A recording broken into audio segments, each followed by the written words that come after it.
Baiklah, salam. Perkenalkan, nama saya Poong, NIM 211041731, kelas M1, Makul, Metode Penelitian Bisnis. Di sini saya akan membuat video yaitu tentang ringkasan bab 2, yaitu tentang latar belakang. Latar belakang masalah dimaksudkan untuk menjelaskan mengapa masalah diteliti itu penting dilihat dari segi profesi peneliti, pengembangan ilmu, dan kepentingan pembangunan. Latar belakang masalah penelitian adalah bagian pertama dan sangat penting dalam menyusun tulisan ilmiah, baik dalam bentuk paper atau tesis. Latar belakang masalah penelitian menjelaskan bahwa secara lengkap topik penelitian, masalah penelitian yang kita pilih, dan mengapa melakukan penelitian pada topik dan masalah tersebut. Latar belakang masalah berisi tentang sejarah dan peristiwa-peristiwa yang sedang terjadi pada suatu proyek penelitian.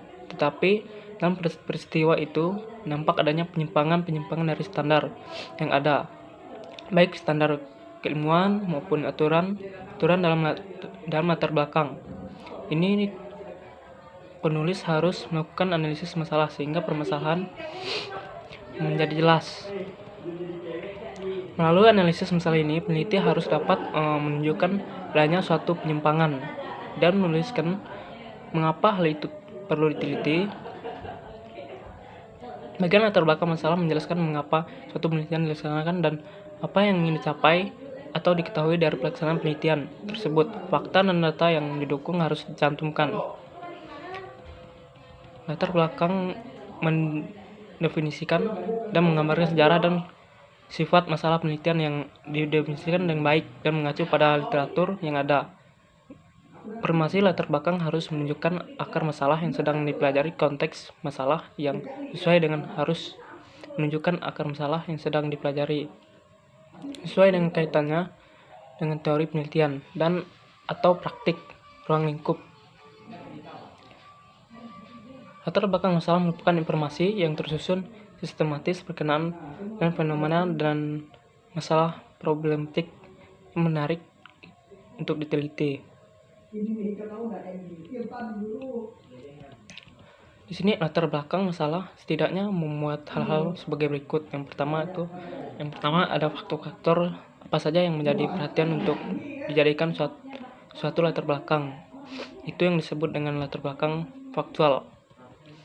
Informasi kasus baik secara langsung lewat pengamatan di masyarakat maupun lewat buku-buku referensi dan hasil-hasil penelitian lain yang sejenis ini disebut latar belakang teoritis.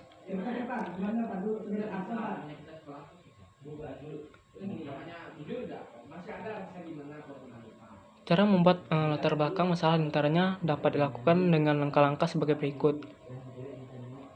Yang pertama itu kondisi ideal tentang bagaimana seharusnya suatu keadaan berjalan bisa ditulis dalam bentuk visi dan misi yang hendak dicapai. Kedua, membahas penelitian yang sudah pernah dilakukan oleh peneliti baik dari negara atau tempat lain tentang topik terkait. Jika karya ilmiah punya kelemahan dalam latar belakangnya, harus dijelaskan kelemahan tersebut. Yang keempat, ada tujuan penelitian di mana membahas permasalahan karya ilmiah lebih detail dan dalam metode penelitian yang digunakan dalam karya ilmiah. Yang keenam, ada perumpamaan singkat mengenai pertanyaan penelitian. 7, ada solusi berupa saran singkat atau penawaran solusi terhadap masalah.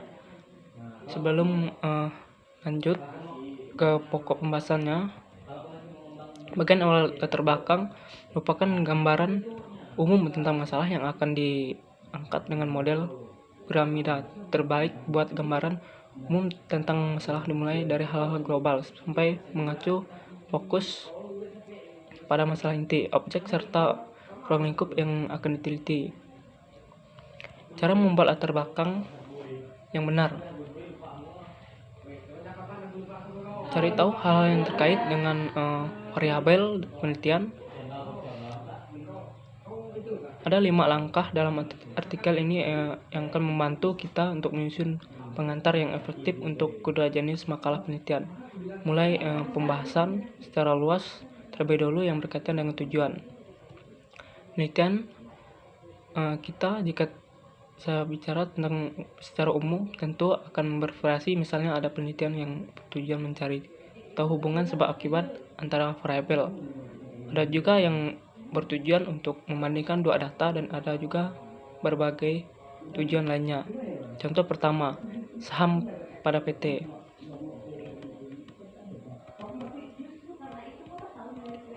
Saham pada PT, return saham sebagai akibat saham. Jadi fokus pembahasan pertama adalah variabel yang menjadi akibat, yaitu return saham secara luas. Laba atau rugi, tentunya yang benar tentang keuntungan dalam perdagangan saham. Selanjutnya coba pikir lebih luas lagi, karena return saham merupakan keuntungan dan perdagangan.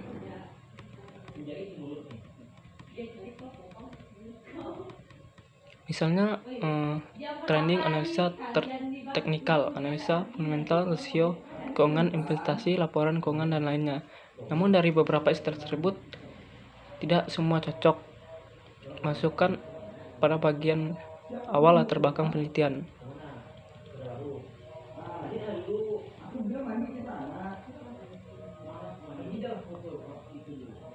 Terakhir, bagaimana dengan istilah investasi? Saya pikir topik ini sangat cocok dimasukkan ke dalam bagian pertama, pembahasan latar belakang penelitian.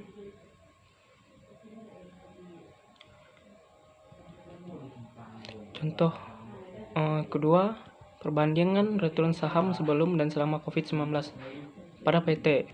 Untuk contoh judul hanya ada satu variabel, yaitu return saham dengan dua periode data yang berbeda. Karena tujuan penelitian ini adalah untuk membandingkan dua data dari satu variabel, maka Anda bisa fokus ke variabel utama, yaitu return saham. Jika saya ulangi penjelasan pada contoh pertama di atas, tahu tentu bakal membosankan. Ujung-ujungnya urutan bagian pertama latar belakang seperti ini: investasi, pasar.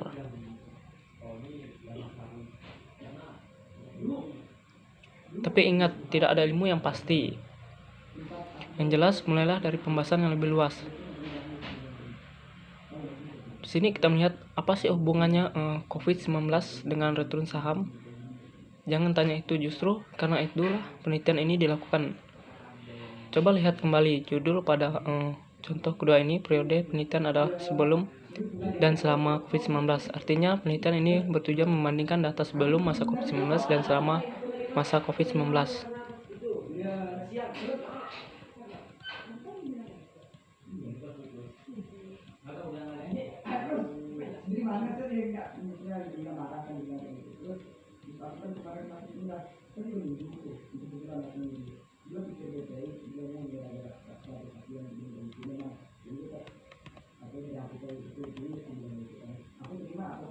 Baiklah, menyertakan tabel grafik dan data latar belakang. Untuk dua contoh kasus tersebut, Anda bisa menggantikan tabel grafik data menggunakan isu terkait. Tetap fokus pada variabel utama, misalnya variabel dependen, kinerja karyawan-karyawan. Gunakan data terkait. Tidak mudah mendapatkan data gaji dan jumlah tanggung. Tentu ini bukan solusi yang tepat, sementara cukup mudah mendapatkan total pengangguran dan persentase PHK. Cukup pilih satu yang paling tepat. Kami pikir total pengangguran kurang erat kaitannya dengan kinerja karyawan, karena belum tentu pengangguran tersebut adalah orang yang memiliki kinerja yang buruk. Sementara kami pikir persentase PHK jauh lebih tepat.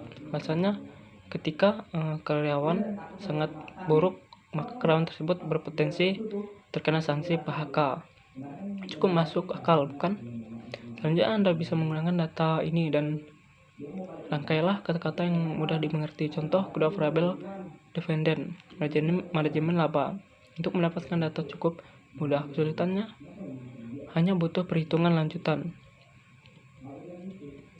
Jika kita harus memilih, pikir lebih cocok menggunakan data pertumbuhan penjualan, karena saya pikir pertumbuhan penjualan yang baik berasal dari manajemen laba yang baik pula. Mencari tahu data terkait mungkin akan sedikit sulit atau lebih jika kita belum betul-betul memahami variabel tersebut secara global. Selain itu, kita butuh upaya ekstra untuk mencari data tersebut.